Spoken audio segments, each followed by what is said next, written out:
Hello everyone, कैसे हैं आप सब। नमस्ते, राधे राधे, जय सिया राम। तो यहाँ पर सुबह हो चुकी है और आज मम्मी बनाएंगी दाल बाटी। तो यहाँ पर जो है मम्मी तसले में आग जला रही थी, क्योंकि बाटी जो है इस पर ही सेकी जाएंगी। और मैंने यहाँ पर ले ली थी ये वाली दाल। ये वैसे तो ये उड़द चने की दाल का होता है, लेकिन मम्मी खा नहीं सकती और आज ट्यूसडे भी है तो लहसुन प्याज डलेंगे नहीं, तो इसलिए मैंने ये सिंपल दाल ले ली, क्योंकि ये बिना लहसुन प्याज के भी बहुत टेस्टी लगते हैं जीरे के तड़के के साथ। तो यहाँ पर मम्मी ने स्टार्ट कर दी लिट्टी बनानी। तो यहाँ पर मम्मी ने मसाला बना रखा था। इसके बाद मम्मी ने थोड़ा सा घी अपने हाथों पर जो है लगा लिया। उसके बाद इस लोई को इस तरीके से मम्मी ने फैला लिया और मम्मी इसको थोड़ा सा बड़ा कर रही थी। और यहाँ पर मम्मी ने इसके अंदर भर दिया मसाला और थोड़ा सा घी। और इसके बाद ये लिट्टियाँ हमारी सिक चुकी हैं और मैंने मम्मी से बोला कि इसको थोड़ा और अच्छे से भी सेको। तो मम्मी ने यहाँ पर निकाल कर दे दी मेरे को 2 लिट्टी भगवान को भोग लगाने के लिए, क्योंकि मैंने भगवान जी से बोला था कि हम आपके लिए लिट्टी बनाएंगे। तो यहाँ पर मम्मी लिट्टियों के ऊपर डाल रही हैं घी। इनके अंदर भी घी होता है और इनके ऊपर से भी घी डाला जाता है, और फिर जब आप इनको सर्व करोगे फिर दोबारा से घी डाला जाता है। तो इनकी जो सर्विंग होती है कुछ इस तरीके से होती है। तो यहाँ ये हमारी तड़के वाली दाल रेडी थी। बिल्कुल सिंपल दाल थी, सिर्फ मैंने लाल मिर्च और जीरे का तड़का लगाया था इसमें।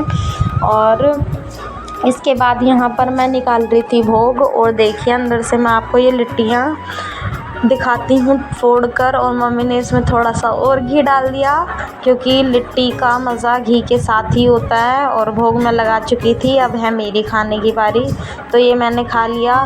फिर उसके बाद हम आज जाएंगे मंदिर, क्योंकि आज है वट सावित्री का व्रत और भाभी रखती हैं वट सावित्री का व्रत। तो यहाँ पर हम पहुँच चुके थे मंदिर में।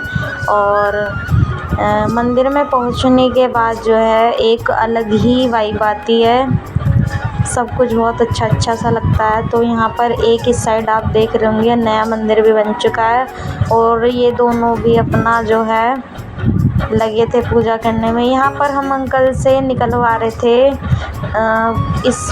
क्या बोलते हैं इसको, बड़। इसमें कोई चीज़ होती है जिसको व्रत में खाया जाता है, और इसी से आपका व्रत खोला जाता है। तो वही अंकल हमें तोड़ के दे रहे थे, खोंप बोलते हैं उसको, मुझे तो खैर नहीं पता, भाभी बता रही थी। तो यहाँ पर भाभी ने सारी जो पूजा की प्रिपरेशन थी वो कर ली। और यहाँ पर जो श्रृंगार का सामान होता है और फल फ्रूट जो भी चीज़ें भेंट की जाती हैं वो चीज़ें रख दी गई हैं। और इसके बाद वही दीप धूप की जाएगी, परिक्रमा लगाएंगी भाभी। तो सबसे पहले तो ये पूजा की तैयारी ही चल रही थी। देखो ये आप थाली में देख रहे हैं, इनको ही खोप बोलते हैं। तो यहाँ पर भाभी ने की ये परिक्रमा। तो यहाँ पर भाभी परिक्रमा कर रही थी। पूजा हमारी ऑलमोस्ट हो चुकी थी, और अब मैं करा रही हूँ आपको बाकी के मंदिरों की जो है दर्शन करा रही हूँ।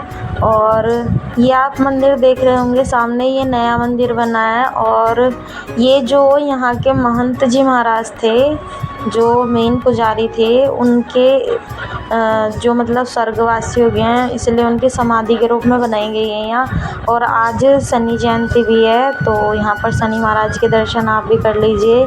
न्याय के देवता शनि महाराज जी को माना जाता है। तो यहाँ पर बस आज का व्लॉग जो था हमारा यहीं तक था। और